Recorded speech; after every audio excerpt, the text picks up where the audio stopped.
নমস্কার, আপনারা দেখছেন বিগ নিউজের সঙ্গে আমি অনিকেত। কিছু মাস আগে যখন রাহুল গান্ধী এক প্রেস কনফারেন্সের মাধ্যমে কিন্তু সকল দেশবাসীর সামনে বিভিন্ন তথ্য রেখেছিল এবং যে তথ্যের পর কিন্তু কংগ্রেসের বিভিন্ন নেতা এবং স্বয়ং রাহুল গান্ধী কিন্তু ভোট চোর গদ্দি চোর এমনই কিন্তু স্লোগান নিয়েছিলেন এবং এরপর কিন্তু বিভিন্ন রাজ্যে ভারতবর্ষের বিভিন্ন রাজ্যে কংগ্রেসের পক্ষ থেকে এক গণস্বাক্ষরের এক কর্মসূচি চালু করা হয়, যা কিন্তু ইতিমধ্যে পশ্চিমবঙ্গেও কিন্তু হয়েছে।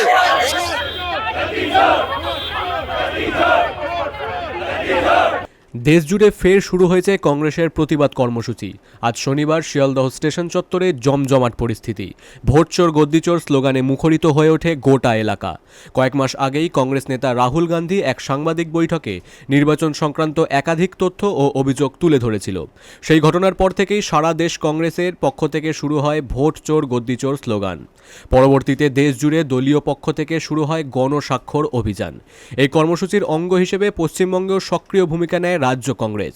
শুভঙ্কর সরকার সহ রাজ্যের বিভিন্ন নেতার নেতৃত্বে জেলার পর জেলা জুড়ে গণস্বাক্ষর অভিযান চালানো হয়। আজ সেই সংগৃহীত স্বাক্ষরগুলি রাষ্ট্রপতি দ্রৌপদী মুর্মুর উদ্দেশ্যে পাঠানোর উদ্যোগ নেয় রাজ্য কংগ্রেস। আমি জানি না, আমি শুধু এটুকু মনে করি যে এসআইআর একটা প্রক্রিয়া, এটা একটা সাংবিধানিক প্রক্রিয়া। এটা হওয়া প্রয়োজন। মৃত ভোটারের নাম বাদ যায়, অবাঞ্ছিত লোকের নাম বাদ যায়, ফলস ভোট যারা দেয় তাদের নাম বাদ যায়। আমরা এটা চাই, কিন্তু এসআইআর এর নাম করে সাংবিধানিক আইন মোতাবেক যদি এসআইআর না হয়, পলিটিক্যাল মোটিভেটেড এসআইআর হয়, এটা একেবারে রাজনৈতিক উদ্দেশ্য প্রণোদিত হবে। এটা কেন আমি বলছি? এই কারণে বলছি যে পশ্চিমবঙ্গের সাধারণ নির্বাচন বিধানসভা সবাই জানে মে মাসের দিকে হবে। তাহলে 1 বছর আগে থেকে কেন এসআইআর করা শুরু করলেন না? এখানে যদি রাজ্য কংগ্রেস ভবন থেকে মিছিল করে শিয়ালদহ স্টেশন পর্যন্ত নিয়ে যাওয়া হয় সেই স্বাক্ষর সমূহ। সেখান থেকে ট্রেন যোগে দিল্লিতে পাঠানো হয় রাষ্ট্রপতির উদ্দেশ্যে। এই কর্মসূচিকে ঘিরে এলাকায় তৈরি হয় বেশ উত্তেজনা। কংগ্রেস কর্মীদের গলায় একটাই স্লোগান, ভোট চোর গদ্দি চোর। কলকাতা থেকে অনিকেত পালের রিপোর্ট, বিগ নিউজ বাংলা।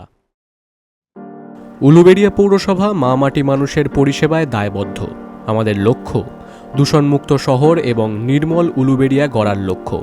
জঞ্জাল মুক্ত শহর, প্রতিটি বাড়িতে পানীয় জলের সরবরাহ নিশ্চিত করা, পরিকল্পনা মাফিক গৃহ নির্মাণ, পয়ঃপ্রণালী নির্মাণ ও রক্ষণাবেক্ষণ, সুলভ চিকিৎসা ও স্বাস্থ্য পরিষেবা, মহিলাদের জন্য স্বল্প সঞ্চয় ও স্বনিযুক্ত প্রকল্প, দারিদ্র্যসীমার নিচে অবস্থিত প্রত্যেকের জন্য গৃহ নির্মাণ, জাতীয় সামাজিক সহায়তা প্রকল্পের সঠিক রূপায়ণ, কারিগরি প্রশিক্ষণের মাধ্যমে স্বরোজগারের ব্যবস্থা গ্রহণ, ডেঙ্গু প্রতিরোধে বাড়ি বাড়ি প্রচার এবং প্লাস্টিক বর্জনে সচেতন করা, যানজটমুক্ত উলুবেড়িয়া শহর গড়ে তোলা।